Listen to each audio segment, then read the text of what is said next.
Nazareno, sinasamba ka namin, pinipintuho ka namin. Aral mo ang aming buhay at kaligtasan, Nuestro Padre Jesus Nazareno, iligtas mo kami sa kamatayan. Ang krus mong pinamatayan ay sagisag ng aming kaligtasan. Nuestro Padre Jesus Nazareno, dinarangal ka namin. Nuestro Padre Jesus Nazareno, inulwalhati ka namin. Nuestro Padre Jesus Nazareno, inarangal ka namin. Nuestro Padre Jesus Nazareno, inulwalhati ka namin.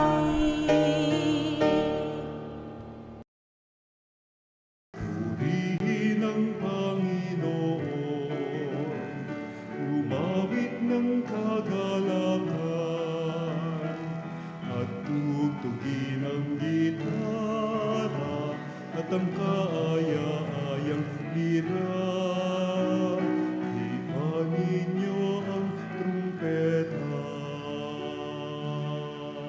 Halina't pagsaluhan natin takilang pag-ibig ng Diyos. Ngayon tayo natitipon sa banal na misa sa ngalan ng Ama at ng Anak at ng Espiritu Santo. Amen. Ang pagpapala ng ating Panginoong Jesucristo at dakilang pag-ibig ng Diyos Ama at ang pakikipagkaisa ng Espiritu Santo naway sumainyong lahat. At sumayo rin. Tunay nagiging makahulugan ng buhay sapagkat ito'y nasa ilalim ng pagpapala ng Diyos na ginagabayan ng aral ng mabuting balita ng ating Panginoong Jesucristo. Kaya upang tayo'y maging marapat na gumanap sa banal pagdiriwang na ito'y aminin natin ang ating mga pagkukulang. Humingi tayo sa Diyos ng kanyang awa at patawad. Inaamin ko Sa makapangyarihang Diyos at sa inyo mga kapatid, na lubha akong nagkasala sa isip, sa salita, sa gawa, at sa aking pagkukulang. Kaya isinasamo ko sa mahal na Birheng Maria, sa lahat ng mga anghel at mga banal, at sa inyo mga kapatid, na ako'y panalangin sa Panginoong ating Diyos. Kaawan tayo ng makapangyarihang Diyos, patawarin tayo sa ating mga kasalanan at patnubayan tayo sa buhay na walang hanggan. Amen. Panginoon, kaawaan mo kami. Panginoon, kaawaan mo kami. Kristo, kaawaan mo kami. Kristo, kaawaan mo kami. Panginoon, kaawaan mo kami. Panginoon, kaawaan mo kami. Manalangin tayo. Ama naming makapangyarihan, ipagkaloob mong kami makasamba sa iyo na may loobing taimtim na totoo at kami na rin naway magmahal sa aming kapwa-tao na may damdaming ibinubunsod ng iyong Espiritu sa pamagitan ni Jesucristo kasama ng Espiritu Santo magpa sa walang hanggan. Amen. Pagbasa mula sa ikalawang aklat ni Samuel. Noong mga araw na iyon, inutusan ni David si Joab at lahat ng namumuno sa hukbo niya.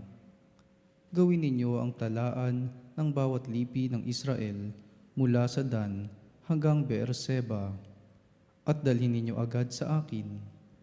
Hiniulat ni Joab sa hari ang kabuuan ng lahat ng mga lalaking maaaring maglingkod sa hukbo. Sa Israel ay 800,000 at sa Huda naman ay 500,000. Matapos niyang ipatala ang mga tao, inusig siya ng kanyang budhi. Sinabi niya sa Panginoon, "Nagkasala ako ng malaki sa ginawa kong ito. Patawarin po ninyo ako sa aking kahangalan." Kinaumagahan, pagkagising ni David, sa utos ng Panginoon ay pumunta sa kanya si Propeta Gad. Sinabi nito kay David, Ito po ang ipinasasabi sa inyo ng Panginoon. Mamili ka kung alin sa 3 parusang ito ang ibig mong gawin ko sa iyo.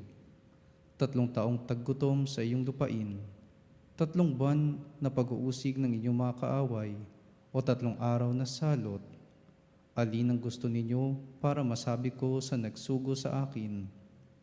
Sumagot si David, hirap na hirap ang aking kalooban sa nangyaring ito. Yamang mahabagin ang Panginoon, ang pipiliin ko'y ang tuwirang parusa niya, kaysa ako'y mahulog pa sa kamay ng mga tao. Kaya't ang Panginoon ay nagpadala ng salot sa Israel. Ano pat mula sa Dan hanggang Beerseba, 70,000 tao ang namatay. Nangyari ito mula ng umagang iyon hanggang sa taning na panahon. Nang iunat ng anghel ang kanyang kamay upang puksain ang mga taga-Jerusalem, sinaway siya ng Panginoon. Nagbago ang pasya nito at sinabi, "Tama na, huwag mo nang ituloy." Ang anghel ng Panginoon ay nakatayo noon sa giikan ni Arauna, isang Hebuseo. Nang makita ni David ang anghel, sinabi niya sa Panginoon, "Napakalaki ng pagkakasalang nagawa ko sa inyo, at ang walang malay na mga tupang ito ang nagdurusa. Ako at ang aking sambahayan ang parusahan ninyo."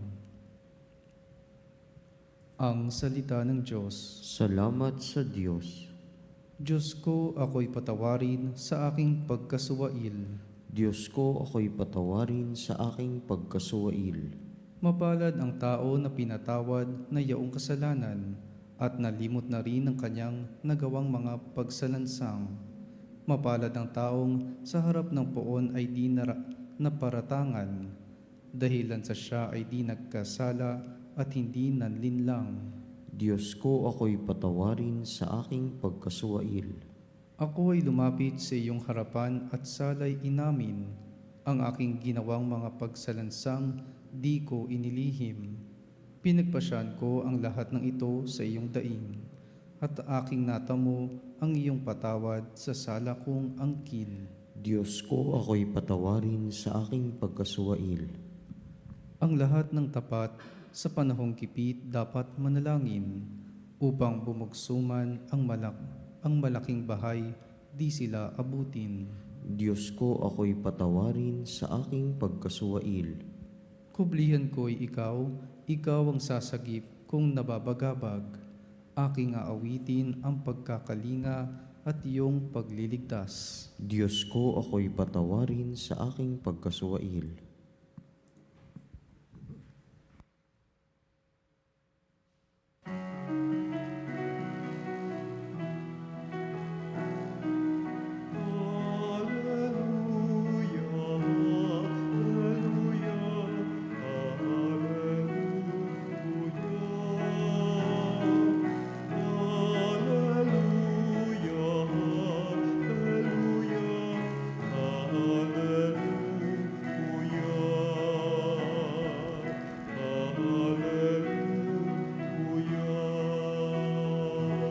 Sumainyo ang Panginoon At sumayo ang rin. pagpapahayag sa Ebanghelyo ayon kay San Marcos. Papuri sa iyo, Panginoon.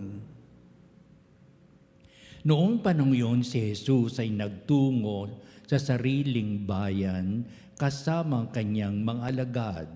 Pagdating ng araw ng pamamahinga, nagturo siya sa sinagoga. Nagtaka ang maraming nakarinig sa kanya at nagtanong, saan niya nakuha ang lahat ng iyan?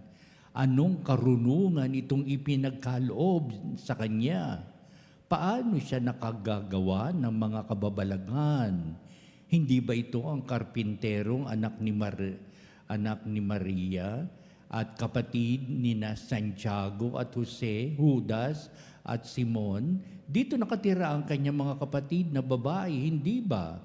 At siya'y ayaw nilang kilanlin.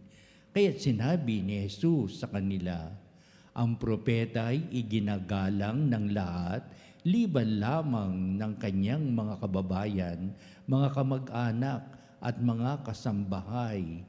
Hindi siya nakagawa ng anumang kababalaghan doon maliban sa pagpapatong ng kanyang kamay sa ilang may sakit upang pagalingin ang mga ito. Nagtaka siya sapagkat hindi sila sumampalataya at nilibot ni Jesus ang mga nayon sa paligid upang magturo. Ang mabuting balita ng ating kaligtasan. Pinupuri ka namin, Panginoong Heso Kristo.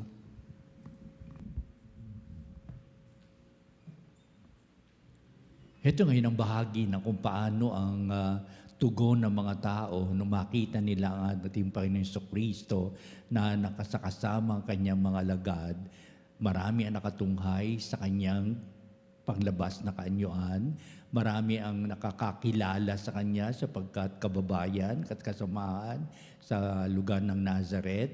Marami din ang mga nagtataka kung bakit ito ngayon ang ating mabuting balita na isinasalaysay ni San Marcos, ang isang pagpapaliwanag tungkol kay Jesus, tungkol sa kanyang nakaraan, sa pamilya at iba pa, at anong bagay itong kanilang naranasan, mapakinggan ang mga salita ng ating Panginoong Jesucristo upang sa isang banday sasabihin na siya'y tunay na makapangyarihan sa kanyang mga salita. May kahulugan ang dating para sa amin ang mga katagang kanyang binibigkas. Ano pa't nakikinig kaming lahat at hindi mapukaw ang aming isipan at hindi maiyali sa puso't isipan namin na talagang tunay ngang siya'y pakinggan sapagkat kakaiba ang kanyang mga salita. Totoo naman, di ba? Sapagkat ikinukumpara ng mga tao kung paano magsalita ang mga eskriba, mga pariseyo sa pagpaliwanag ng tungkol sa batas ni Moises. At ito naman ating Jesucristo, kakaiba ang kanyang mga linyang sinasabi, ang kanyang mga ipinapahayag upang sabing iba ito sa lahat ng turong aming tinatanggap. Hindi ito ang ganito ang mga itinuturo sa amin ng tungkol sa batas ni Moises na ipinaliliwanag sa amin ng mga pariseyo at ng mga iskriba. Kaya upang sabihin, kakaiba talaga si Kristo. Ibang-iba sapagkat ang kanyang salita ay may dating, may kapangyarihang nanunuot sa aming puso't kalooban. Sa ganitong mga bagay, kanya inulirat, sino ba itong si Jesus na nanggaling lamang sa Nazareth? Na para siya sabing, may ibubuga ba ang mga taga-Nazareth? Ito'y nalaking paghahamak sa mga mamamayan na Nazareth. Pagpahamak o kapahamakan o kawalan ng halaga at kahulugan at sa mga naninirahan sa Nazareth. At mismo ang ating Jesucristo na nanggaling sa Nazareth, meron bang ibubuga ang mga tao dyan na nanggaling sa Nazareth at pagmamaliit at pagbawalang halaga sa buhay ng tao ang mananirahan sa Nazareth. Kaya ito ngayon, unti-unti na nilang tinikilala ang ating Panginoong Jesucristo, siya napakalaga. Oo, kung ano yung kanilang naging damdamin sa kanilang pakikinig nung sila'y dumalo sa mga gawaing sinagoga, this could be a start of something very great in the life of Jesus Christ. Kung paano sila nabigani, patuloy sila makikinig sa salita ng Diyos at kung paano sila umusig at tumuligsa sa pagkatao ni Kristo, nawa ay mabago ang kanilang puso't isipan. Alam ko na bago sapagkat ang naging saksi ng mga bagay nito sa pagpapanibago ng mga tao ay ang nangyari sa pagpapakasakit, kamatayan, muling pagkabuhay ni Kristo. Malaki ang ipinagbago ng mga tao nang sila'y kumilala kay Kristo, nanampalataya upang sabihin, that person is a great man who suffered upon the cross, who died upon the cross. Ito'y lumaganap sa mga tao noong araw at kanilang ipinahayag tunay ngang si Jesucristo at ang kanyang mga salita ay makapangyarihan. Ano pat ang ginawa ng mga lagad, inilapat ito sa kanyang mga gawa. upang sabihin, ang mga salita ni Kristo ay may kahulugan, may diwa talaga, sapagkat may kalakip itong mga gawa. Upang sabihin, si Jesucristo, hindi lamang siya makapangyarihan sa salita, kundi makapangyarihan pa rin sa kanyang mga gawa. Alam ba ninyo, iniisa-isa ng ang mga alagad kung ano yung mga ginawa ni Kristo, ang kanyang pagtulong, ang kanyang pagpapagaling sa mga may karamdaman, ang kanyang pagiging saksi sa mga panig, sa mga mahirap, sa mga kapuspalad, upang sabihin, ang pagkalinga ni Jesus sa mga nagugutom, sa mga nauuhaw, walang maramtan, walang masilungan, ang mga tao sa bilangguan. These are all identifying way of life of seeing Jesus Christ, that He is powerful not only in words but also in deeds. Kaya ito ngayon ang ating mabuting balita kung paano nila inulirat ang kataungan ni Kristo upang ang napakagandang paksa ngayon ay pinahayag upang ipahayag ang pahayag ni San Marcos. Ang propeta ay iginagalang sa lahat liban lamang sa kanyang mga kababayan.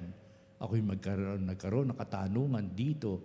Ito ba isang katanungan o ito ay isang dakilang pahayag na talagang nangyayari at nagaganap upang ito rin ang iniiwang aral ni Kristo? Is this a question about the life of the people in seeing Jesus Christ, or is it a question for them to think it over if it is really true? O ito isang paliwanag at pahayag na anuman ang gawin, talagang totoo. Pero binago na ating Jesucristo ng itong mga bagay sa kadakilaang naganap sa bundok ng Golgotha, sa kanyang kamatayan. Everything turned into a powerful way of God's life in Jesus Christ. Upang sabihin, kung ang mga propeta nung araw ay pinapatay ng ating mga ninuno sapagkat hindi nila tinanggap ang mga propeta, may dakilang pagbabago. Si Kristo, isang propeta pero dakila sa lahat ng mga propeta, sa kanyang naganap na pangyayari sa kanyang buhay, na bago ang takbo ng kaisipan ng mga tao upang sabihin, ang mga propeta nung araw, dapat sana igalang, pakinggan ang kanilang mga salita.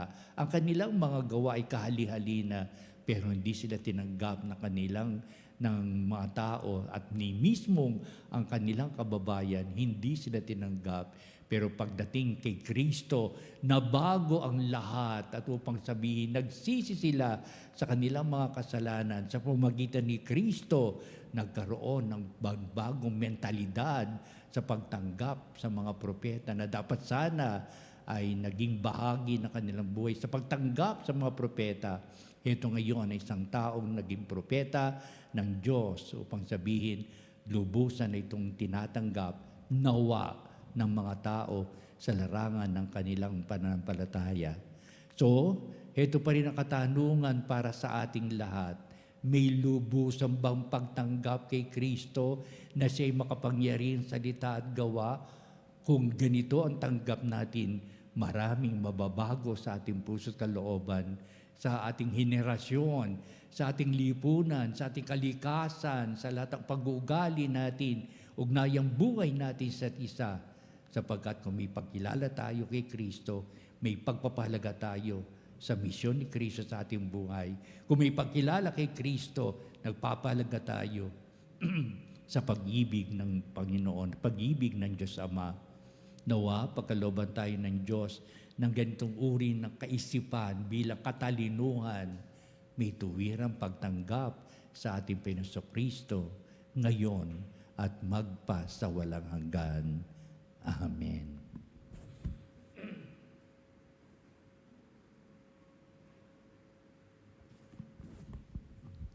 Halina mga kapanalig at dumulog tayo sa Diyos upang natin pagtibayin ang halaga at kahulugan nitong ating sinasampalatayanan at upang ang Diyos na nandaan sa atin tunin tumugon sa lahat ng ating mga pagdulog ngayong ipinapahayag natin.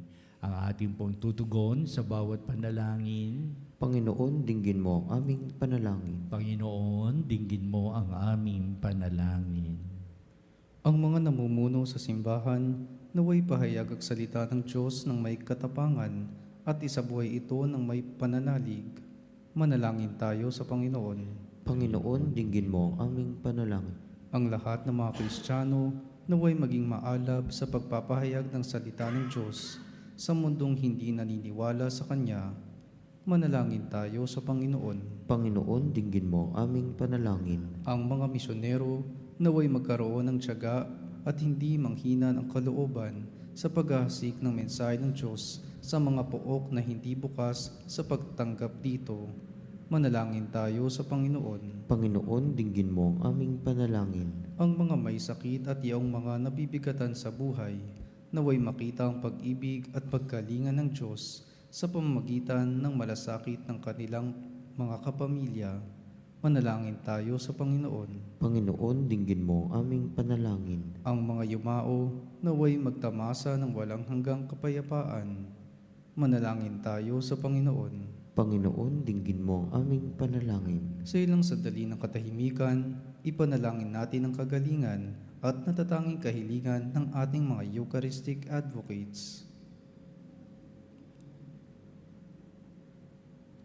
Manalangin tayo sa Panginoon. Panginoon, dinggin mo ang aming panalangin. Maging lubos nawa ang aming pagtanggap sa iyo, Panginoon, at upang dalisayin ang aming mananais na mga kamit sa buhay na ito, sa pagdali sa indakilang pag-ibig na nananahan, upang tumugon ka sa lahat na aming mga pagdulog, ngayong ipinapahayag namin. Kaya ang lahat pinapahayag namin sa pamamagitan ni Jesucristo, kasama ng Espiritu Santo, magpa sa walang hanggan. Amen. Ang himig mo, ang awit ko, lahat ng ito'y nagmula sa iyo. Muling ihahandog sa'yo, buong puso kong inaalay sa'yo. O Diyos, o Panginoon, lahat ay biyayang aming inampon, aming buhay at kakayahan. Ito'y para lamang sa iyong kalwalhatian.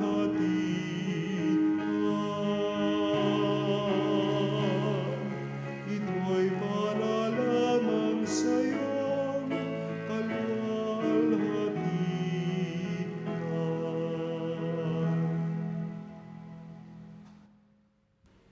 Manalangin kayo mga kapatid, upang itong ating paghahain ay maging kalugod-lugod sa Diyos amang makapangyarihan. Tanggapin nawa ng Panginoon itong paghahain sa iyong mga kamay, sa kapurihan niya at karangalan sa ating kapakinabangan at sa buong sambayanan niyang banal.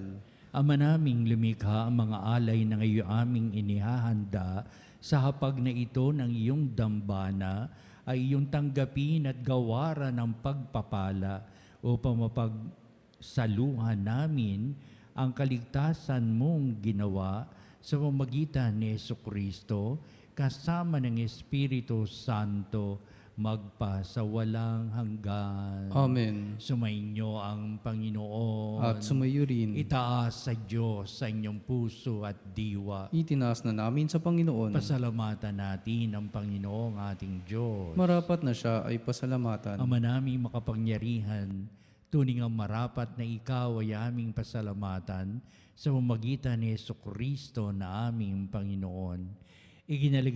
Kinalugod mong Kanya'y baguhing mabuti ang lahat at sa pamamagitan niya'y aming tinatanggap ang iyong abot-abot na kaloob at paglingap kahit na siya ay hindi naiiba sa iyo.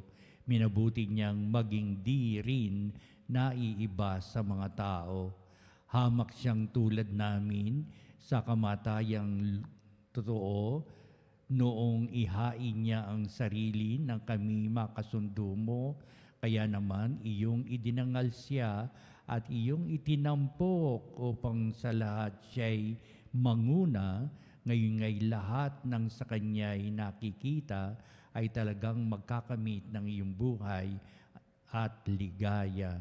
Kaya kaisa ng mga anghel, nagisiawit ng papuri sa iwalang humpay sa kalangitan, kami nagbubunyi sa iyong kadakilaan. Santo, Santo, Santo, Panginoong Diyos ng mga hukbo, napupuno ang langit at lupa ng kadakilaan mo, o sana sa kaitaasan. Pinagpalang na paririto sa ngalan ng Panginoon, o sana sa kaitaasan. Ama naming banal, ikaw ang bukal ng tanang kabanalan, kaya sa pamamagitan ng Espiritu mong banal, maging banal ang mga kaloob na ito, upang para sa amin ay maging katawan at dugo ng aming Panginoong Hesukristo. Bago niya pitisang kusang loob na maging handog, hinawakan niyang tinapay, pinasalamatan kanya, pinagati-hati niya yon, inibot sa kanyang mga lagad at sinabi, "Tagapin niyong lahat ito at kanin, ito ang aking katawan na ihahandog para sa inyo."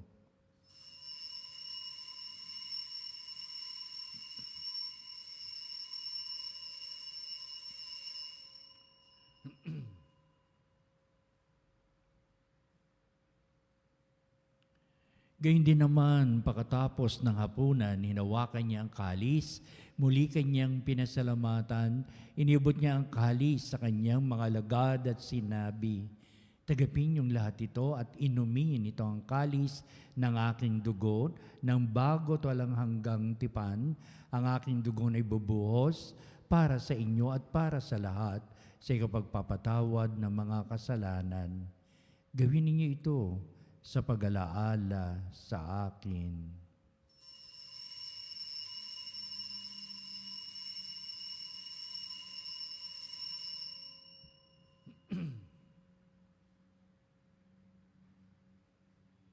Ipagbunyi natin ang misteryo ng pananampalataya. Si Kristo'y namatay, si Kristo'y nabuhay, si Kristo'y babalik sa wakas ng panahon. Ama, ginagawa namin ngayon ang pag-alaala sa pangamatay at muling pagkabuhay ni anak.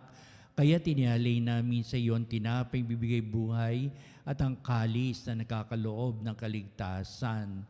Kami nagpapasalamat dahil kami minarapat na tumayo sa harap mo para maglingkod sa iyo.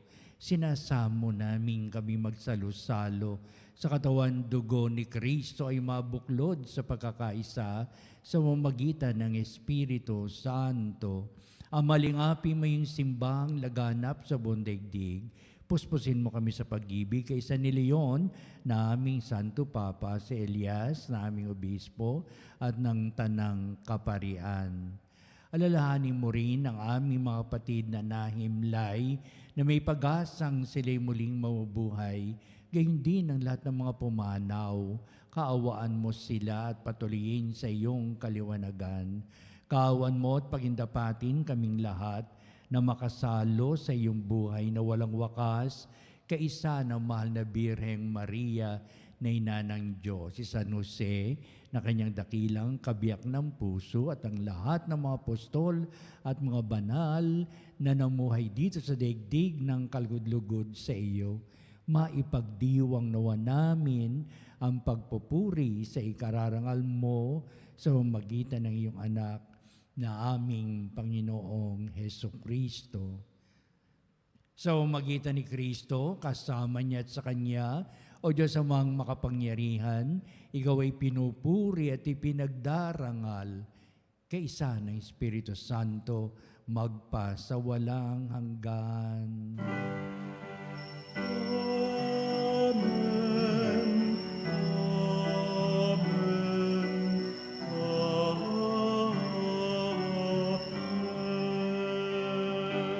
Tunay na may pagtanggap tayo kay Jesucristo, buong buo ang kanyang mga salita at gawa upang siyang magbigay daan sa matuwid nating buhay at pamumuhay.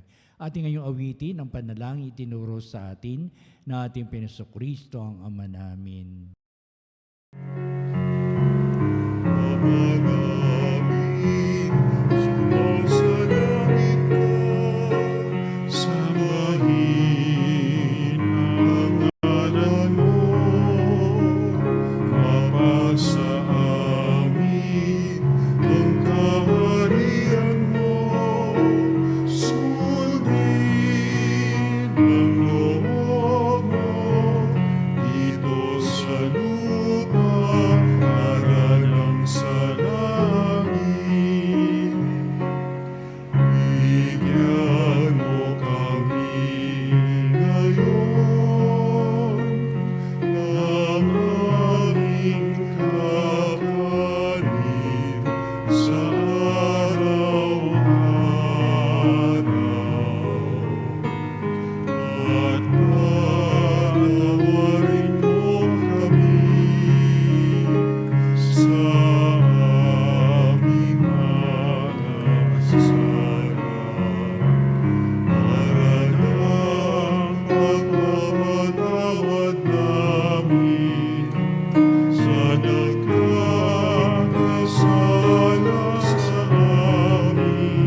ipahintulot sa tukso at iadya mo kami sa lahat ng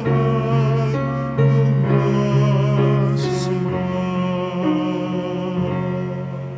Namin kami adjust sa lahat ng masama, pagkalooban ng kapayapaan araw-araw, iligtas sa kasalanan at ilayo sa lahat ng kapamakan, samantalang aming pinananabikan ng dakilang araw ng pagpapahayag ng tagapagligtas namin, si Heso Kristo. Sapagkat iyo ang kaharian at ang kapangyarihan at ang kapurihan, magpakailanman. Amen. Yan ang Kristo, sinabi mo sa mga apostol, kapayapaan ang iniiwan ko sa inyo, ang aking kapayapaan ang ibinibigay ko sa inyo. Tunghayan mo ang aming pananampalataya at huwag ang aming mga pagkakasala. Pagkalooban mo kami na kapayapaan at pagkakaisa ayon sa iyong kalooban, kasama ng Espiritu Santo, magpa sa walang hanggan. Amen. Ang kapayapaan ng Panginoon ay laging sumainyo. At sumayo rin. Magbatian tayo at magbigay ng kapayapaan sa isa't isa. Peace be with you. Kordero ng Diyos na nag-aalis ng mga kasalanan ng sanlibutan, maawa ka sa amin. Kordero ng Diyos na nag-aalis ng mga kasalanan ng sanlibutan, maawa ka sa amin. Kordero ng Diyos na nag-aalis ng mga kasalanan ng sanlibutan, ipagkaloob mo sa amin ang kapayapaan.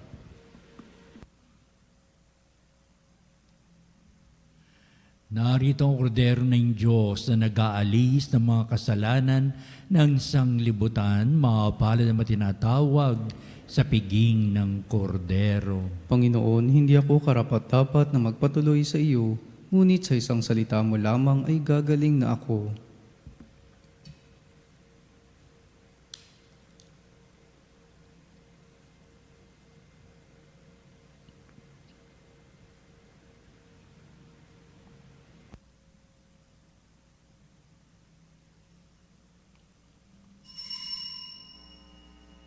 Mga kapanalig, ating dasalin ang komunyong espiritual.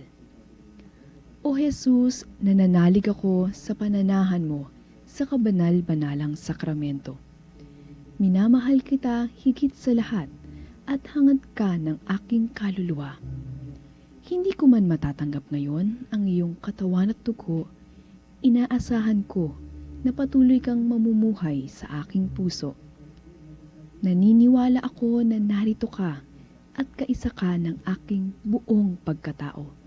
Huwag mong ipahintulot na mawalay ako sa iyo. Amen.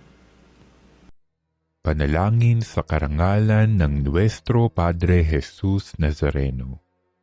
O Jesus Nazareno, katamis-tamisan naming manunubos, sa harap mo ngayon naririto kami't nangangayupapa at nagsisisi ng taos-puso sa aming pagiging walang turing sa iyo at paglimot sa di mabilang na mga biyaya mo, lalong-lalo na yaong mahalagang biyaya ng pagtutubos. Dinaramdam namin at pinagsisisihang labis, Panginoon ko, ang pagkakasala namin sa iyo.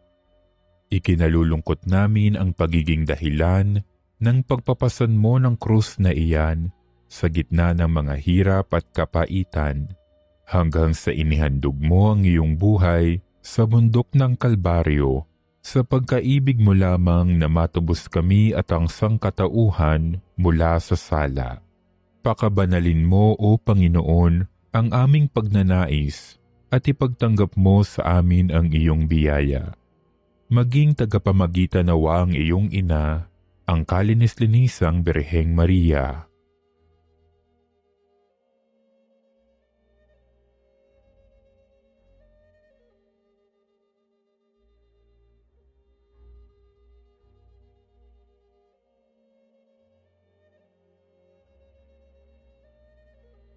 Ama naming makapangyarihan, niloob mong akuin ang iyong anak, ang krus at kamatayan, upang ang sangkatauhan ay matubos at mabuhay.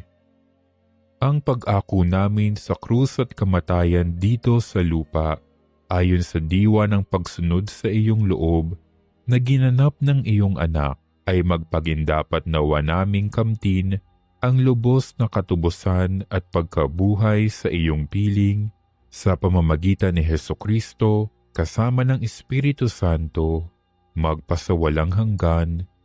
Amen. Nuestro Padre Jesus Nazareno, Panginoon namin at Diyos, kaawaan mo kami. Manalangin tayo.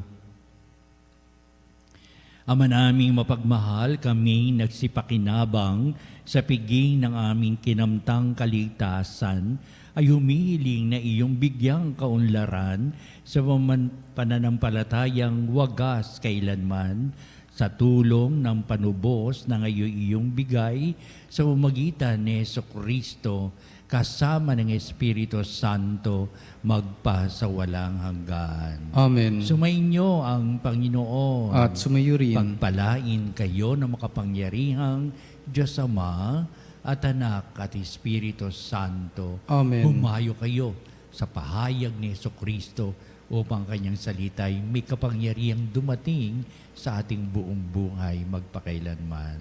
Salamat sa Diyos. Susunod po natin ang pagtatanghal sa kabalbalan ng sakramento sa altar at sa ating pagtatanod, kalakip ang ating mga panalangin. At sa bandang huli, ito rin magbibindisyon sa atin bilang pagwawakas itong ating banal na gawain.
Mga kabanalig bilang isang bayang tinawag ng Ama kay Jesucristo na pinagbuklod sa iisang katawan, tayo maniklod at sumamba sa Panginoong Jesucristo sa kabanbanalang sakramento sa altar.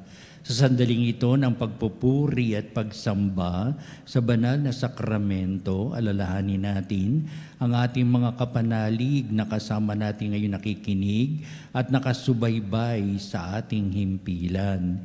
Higit sa lahat, ang ating mga may sakit at mga nakaratay sa banig ng karamdaman, ang mga nasa paggamutan at kanilang tahanan, at ang lahat na tanging sa Diyos lamang umaasa ng kagalingan. Gayun din, panalangin natin ang mga nanghihinaan sa kanilang pananampalataya Ama na nakararanas na matinding kalungkutan, takot at pangamba, Ama nawawala ng pag-asa at lakas ng kalooban. O Diyos, halina at kami tulungan. O Panginoon, magmadali ka sa iyong pagdamay. Papuri sa Ama at sa Anak at sa Espiritu Santo. Kapara noong una, ngayon at magpasawalang hanggan. Amen. Purihin ang makapangyarihang Ama na nagsugo sa kanyang bugtong na anak upang tayo'y maipagkasundo sa Kanya. Pinupuri ka namin ngayon at kailanman. Purihin ng Panginoong Hesukristo, ang Kordero ng Diyos, na nag-alay ng kanyang katawan at dugo bilang pagtubos sa sala ng tanan. Pinupuri ka namin ngayon at kailanman. Purihin ng banal na Espiritu ang Panginoong nagpapabanal na pumupuspos at nagbibigay kagalingan sa lahat. Pinupuri ka namin ngayon at kailanman.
Makapangyarihang Diyos na walang hanggan, Ikaw ang aming Panginoon at butihing Ama. Sa iyong pagpapala, ipinagkaloob mo ang lakas sa aming kahinaan. Tunghayan mo po ng may kagandahang kalooban ang iyong mga lingkod na may sakit at karamdaman, ang manababalis at nawawala ng pag-asa, ang manatatakot at nalulumbay, at ang may matitinding suliraning taglay at pinagdaraan ng hirap sa buhay at abang sa bingit ng kamatayan. Pagalingin at aliwin mo po sila sa kanilang mga karamdaman at ibalik sa kalusugan at kapanatagan ng kalooban upang mabatid nila ang iyong kabutihan at sila'y magpasalamat sa iyong banal na pangalan. Hiniling namin ito sa pamamagitan ni Kristong ating Panginoon. Amen. Panginoon, nagsusumamo kaming dalawin ang tahanang ito at alisin mula rito ang lahat ng mapanirang kapangyarihan ng kaaway. Mananawa rito ang iyong mga anghel at banal upang panatilihin kami sa kapayapaan at sumaamin nawang lagi ang iyong pagpapala. Hiniling namin ito sa pamamagitan ni Kristong ating Panginoon. Amen. Gawaran nawa tayo na makapangyarihang Diyos ng kapanatagan ng kalooban at mapayapang buhay. Amen.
Salusonon virtus quoque sire benedictio procidenti abo proque comporsit laudatio. Amen.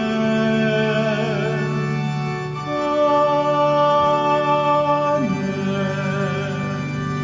Panem de cielo, prestitisti eis. Omne delectamentum in sea bentem. Oremus.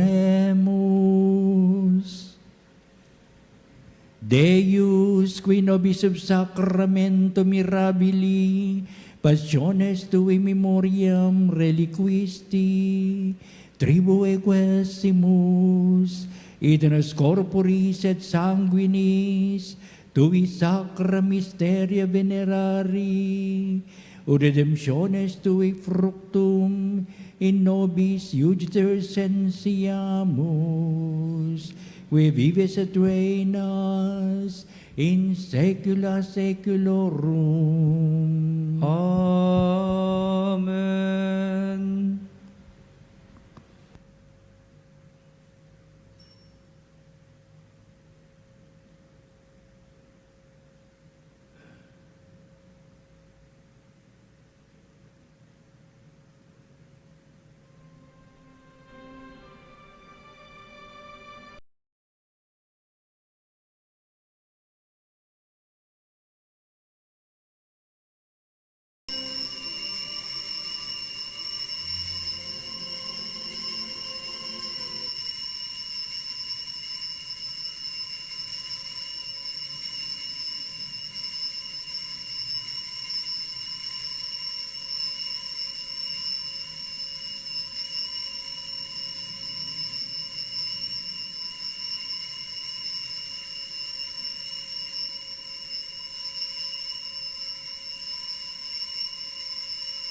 Ng Diyos. Purihin ang kanyang banal na pangalan. Purihin ang kanyang banal na pangalan. Purihin si Jesucristo, Diyos na totoo at tao namang totoo. Purihin si Jesucristo, Diyos na totoo at tao namang totoo. Purihin ang ngalan ni Jesus. Purihin ang ngalan ni Jesus. Purihin ang kanyang kabanabalang puso. Purihin ang kanyang kabanal-banalang puso. Purihin ang kanyang kamalmahalang dugo. Purihin ang kanyang kamahal-mahalang dugo. Purihin si Jesucristo sa banal na sakramento sa altar. Purihin si Jesucristo sa banal na sakramento sa altar. Purihin ang Espiritu Santo ang mga aliw. Purihin ng Espiritu Santo ang mga aliw. Purihin ang dakilang ina ng Diyos, si Maria Santissima. Purihin ang dakilang ina ng Diyos, si Maria Santissima. Purihin ang kalis-linisang paglilihi sa Kanya. Purihin ang kalinis-linisang paglilihi sa Kanya. Purihin ang Kanyang malulhating pag-aakyat sa langit. Purihin ang kanyang maluwalhating pag-aakyat sa langit. Purihin ang ngalan ni Maria, Birhen at Ina. Purihin ang ngalan ni Maria, Birhen at Ina. Purihin si San Jose, ang kanyang kalis-linisang esposo. Purihin si San Jose, ang kanyang kalinis-linisang esposo.